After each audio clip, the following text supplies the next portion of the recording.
Next, from Springfield, Governor Rauner discusses National Small Business Week in Illinois and how his turnaround agenda is helping small business owners. This runs about 15 minutes. I'd like to welcome you and thank you for joining us to kick off this year's National Small Business Week.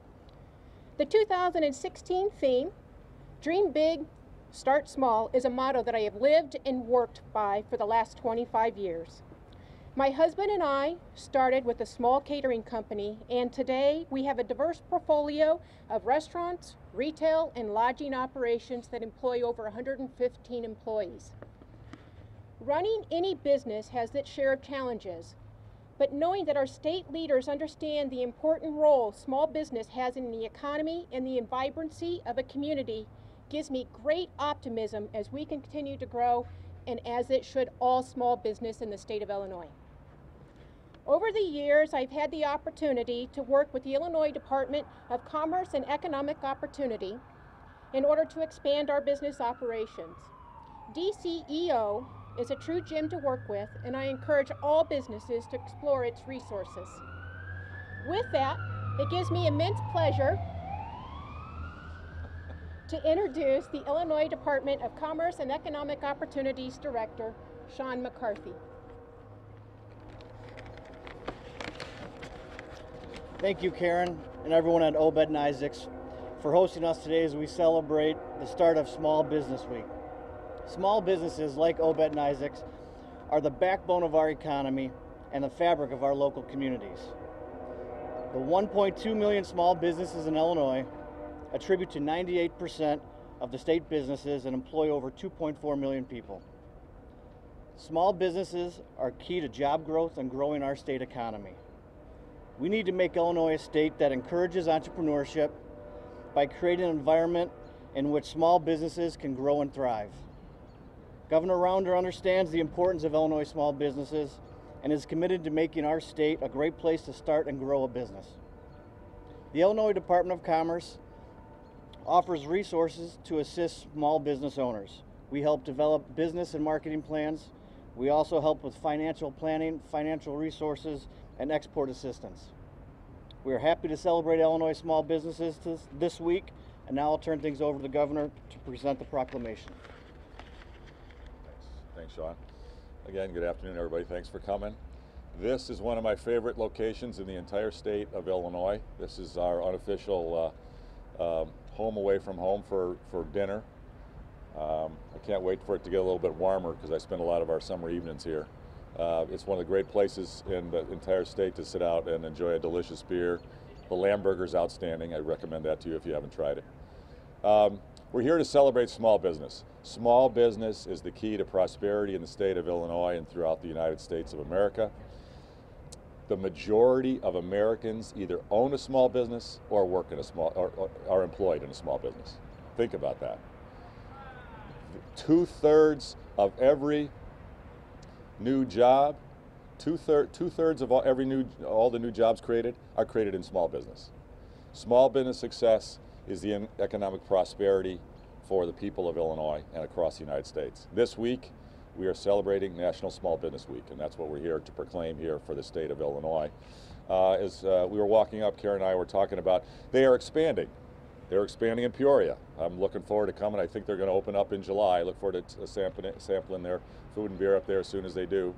But she was explaining how they've had some delays because of regulatory hassles and their location next to the Department of Transportation interstate there.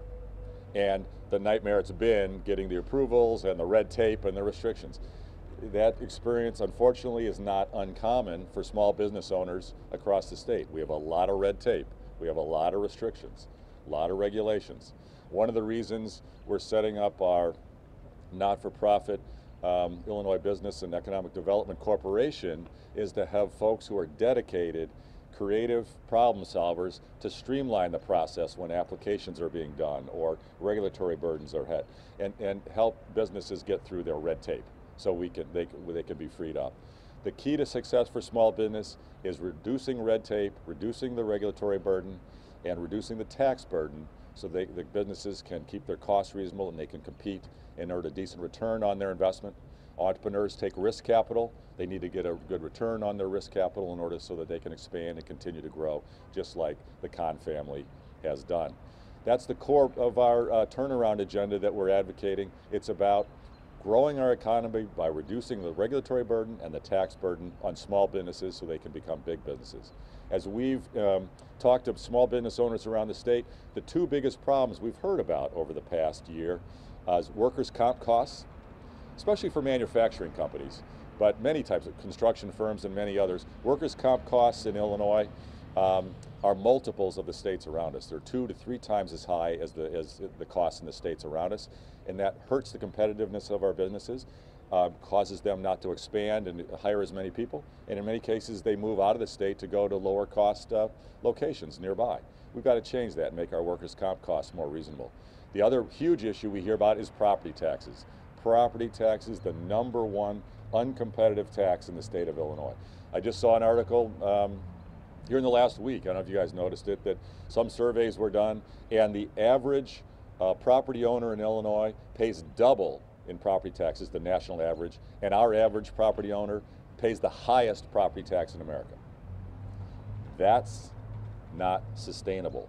That really is crushing to small business owners. It's crushing to homeowners and hardworking families. We need to get our handle on our property taxes by getting local control around the costs of government and bargaining, bidding, contracting, et cetera.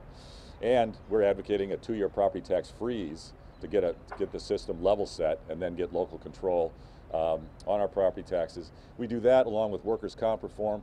We can make our small businesses more competitive, and we can recruit more companies to come to Illinois when they look at our cost structure. Because companies want to be here. We've got the best location of any state, and we've got the hardest working people in America. Companies want to come here, but we've got to get our regulatory burden and our tax burden competitive.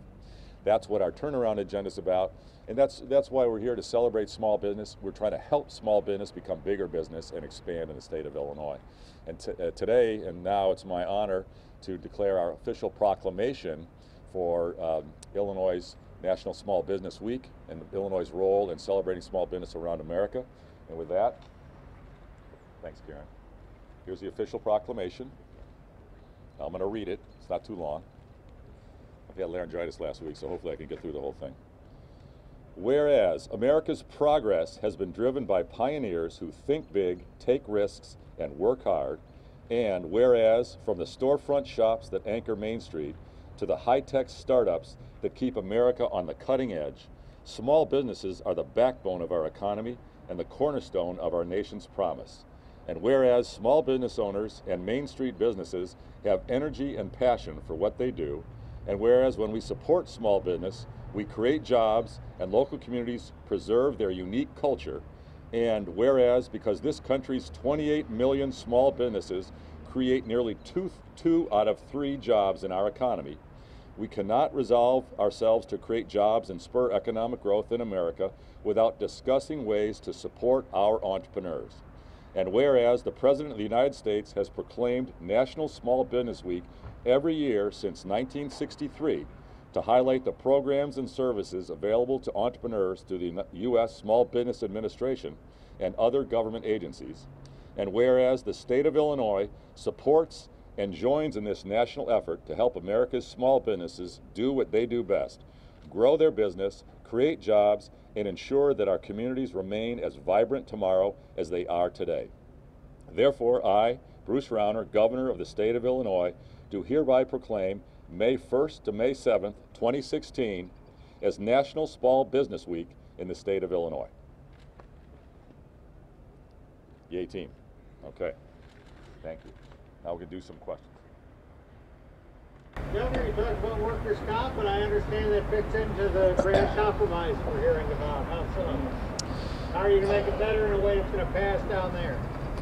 Well, I'm hearing good, favorable reports from various members of the General Assembly that there are productive negotiations going on among different legislators in both parties, Democrats and Republicans, talking about reforms that we can get together to help grow more jobs. Workers' comp is chief among the regulatory reforms, as well as increased protections for taxpayers, especially about local control for property taxes. I am not privy to all the negotiations. I don't know the detail of what's being discussed, but I'm cautiously optimistic that some progress is being made. And workers' comp is among the biggest challenges we face. If we change workers' comp costs and make it more competitive with other states around us, it will help both small businesses as well as taxpayers. It's not very widely known, but Illinois taxpayers inside government pay hundreds of millions of dollars more in workers' comp costs than if we had the similar systems to the states around us. So we can save taxpayer money in government with workers' comp reform, as well as help businesses compete and grow. Caterpillar told me that workers' comp costs Caterpillar 5 times as much in Illinois as in the other states where they build their equipment, and that's one of the primary drivers, the reason that Caterpillar has been growing their jobs outside of Illinois substantially in other states. And not in Illinois. They have not been growing in Illinois. In fact, right now, because of the recession, they've actually been declining. But they've been flat for years, and they've told me workers' comp was the #1 reason they've held their jobs flat for so long. Can I get some other ones, and then I'll come back to you? Fine. Okay. Yeah, Governor, when it comes to higher ed, would you support any additional money in the near term for our universities? There are some that say it still was enough. First of all, too little, too late, especially. Yeah. Does CSU get too much of that bailout versus some of the other universities that are struggling? Well, again, I would applaud the bipartisan effort done by the legislators to help get through this crisis period and get some much needed assistance to our universities and our colleges. No one wants to see Chicago State close. No one wants to see Eastern Illinois University have to lay off people. It's a tragedy that we haven't been able to get to a grand compromise on a budget.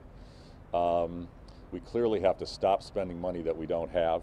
We've been doing that for decades, and the time's up. We can't do that anymore. This short-term assistance bill was clearly never enough to solve our problem for our funding for our universities. It was a short-term solution to help keep them afloat for a period. We clearly need to do significantly more to support our universities. I support more money for our universities and our community colleges. Frankly, if we can get a grand compromise, I support significantly more.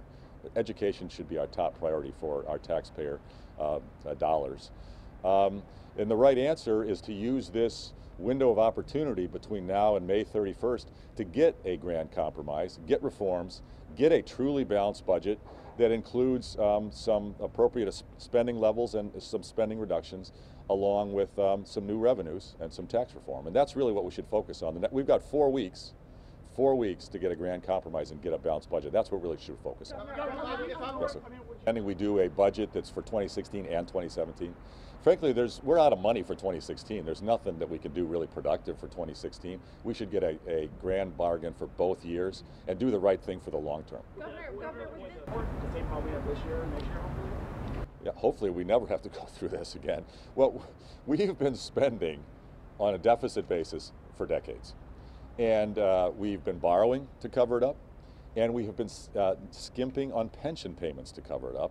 That's the same as borrowing. If we don't pay into the pensions the actuarial amount, that's basically borrowing at the asset return of the pensions, which is about 8%. So we have been unknowingly, the voters and the taxpayers haven't been told by the elected officials what they've been doing.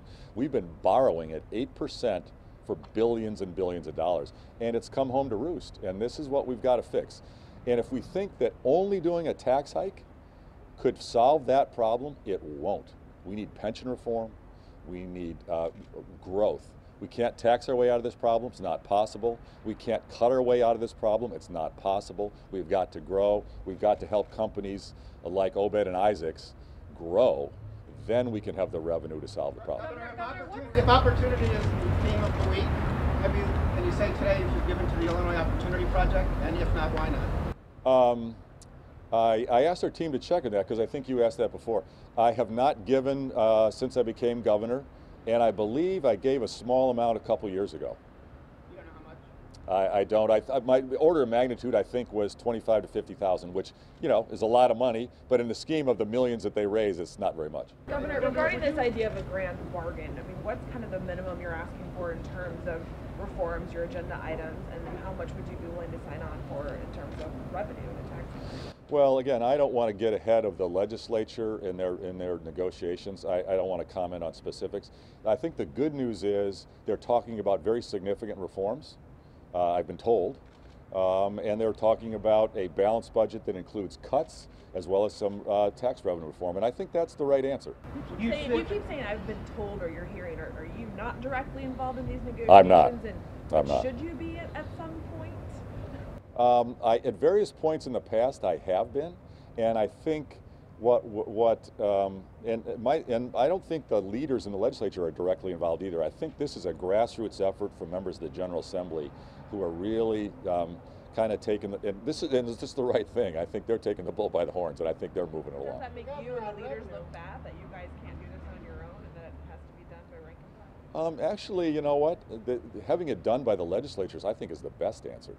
I mean, and frankly, we should all be embarrassed that we haven't got this done in the last year. It's ridiculous. There's no reason that we can't have a budget. And folks know that we can't just raise taxes and fix the problem. We've known this issue. It's just folks have been reluctant to really take the tough decisions. Well, time's up, and the good news is legislators have come to the conclusion they've got to step up and do the right thing, and they're going to push the leaders in the General Assembly, is my sense. You're watching the Illinois Channel, an independent nonprofit corporation formed to provide gavel-to-gavel coverage of Illinois state government and other public affairs events taking place across Illinois.